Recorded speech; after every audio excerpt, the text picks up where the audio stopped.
महायुतीकडून उपक्रम हाती घेण्यात आलेला आहे. पेट्रोल राज ठाकरेंच्या वाढदिवसानिमित्त स्वस्त देत आहे. काय कारण काय आहे?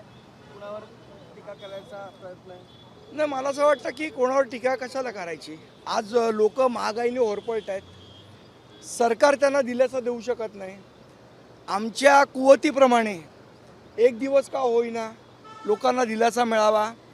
त्यांना जे गरीब तबक्यातले लोक आहेत, टू व्हीलर ज्यांच्याकडे आहे, त्यांना दिलासा मिळावा म्हणून आज जी किंमत आहे पेट्रोलची त्याच्यापेक्षा 5 रुपये स्वस्त दराने आम्ही पूर्ण मुंबईभर 36 पेट्रोल पंप घेतलेले आहेत.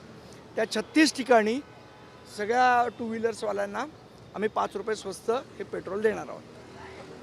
काही दिवसांपासून निवडणुका झाल्यानंतर पेट्रोलचे आणि डिझेलचे दर वाढायला लागले. दर वाढत असताना सरकारकडून सांगितलं जातं की इतर देशांच्या तुलनेमध्ये आपण तरी पेट्रोल थोडंफार स्वस्तच देतो. आता इतर देशांची तुलना कोणाची करतात मला हेच माहीत नाही की कुठल्या देशापेक्षा स्वस्त देत आहेत ते. पण मला असं वाटतं की लोकांना ज्या अडीअडचणी होत आहेत त्याबद्दल सरकार बोलताना दिसत नाही. आता काल आम्ही महागाईबद्दल प्रश्न विचारले तर मुंबई त्यांचे प्रदेशाध्यक्ष असं म्हणाले की यांचे 7 नगरसेवक आले आहेत. पण आज 6 नगरसेवक एक दिवस तरी 5 रुपयांनी स्वस्त पेट्रोल देत आहेत. यांचे 110 नगरसेवक येऊन काय उपटत आहेत? एक दिवस तरी लोकांना देत आहे का स्वस्त? जे एक तुम्ही मागे एक विषय घेतला होता सोसायटीमध्ये पांढऱ्या पट्ट्यांचा. तुम्ही असं म्हटलं होतं की जर कुणी आता पुन्हा पांढरे पट्टे पाडले तर त्याच्या तोंडाला आम्ही काळं फासू. तर जैन मुनी इलेशचंद्र यांनी म्हटलंय की आम्ही जशास तसं उत्तर देऊ याला. बघू ना, पहिले पट्ट्याचा मारा, उद्या हिरव्या पट्ट्या मारल्या तर चालतील काय? उद्या मुसलमान आले आणि बोलले आम्ही हिरवी पट्टी मारतो तर चालेल का? प्रत्येकाने स्वतःचा धर्म स्वतःच्या घरात पाळावा, रस्त्यावर आणू नये. उद्या रस्त्यावर नमाज पडता आपण विरोध करतो ना त्याला, त्याच पद्धतीचं हे.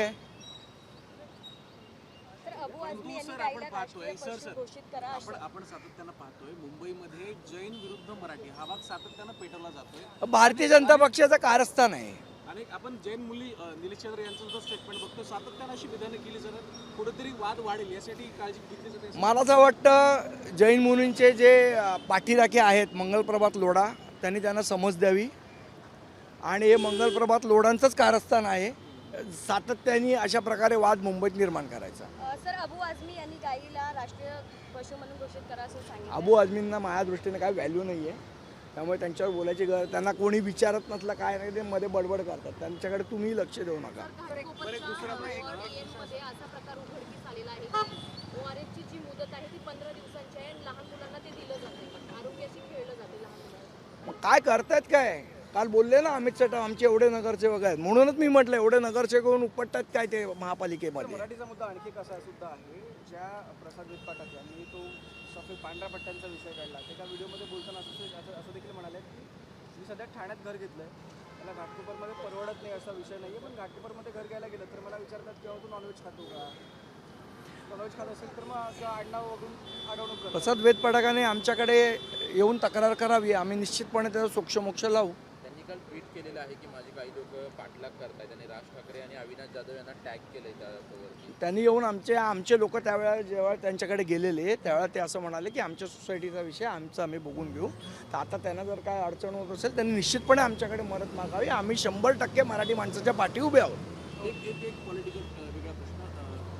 स्थानिक पक्षांचे किंवा जे प्रादेशिक पक्ष आहेत त्यांचं काँग्रेसमध्ये विलिनीकरण होण्याची चर्चा आहेत आणि टीएमसी असेल किंवा राष्ट्रवादी असेल याचा सुद्धा विषय येतो. अशी बातमी देखील आली की काँग्रेसने शरद पवार गटाला हा प्रस्ताव दिला की तुम्ही आमच्या पक्षामध्ये विलीन करा. काय आहे, अपयश येत असताना स्वतःचा पक्ष टिकवणं आणि जनतेसाठी लढणं हे फार कमी लोकांना जमतं. त्यात आमचा पक्ष आहे सन्माननीय राजसाहेब ठाकरे. बाकीच्यांनी त्यांचा विचार करावा.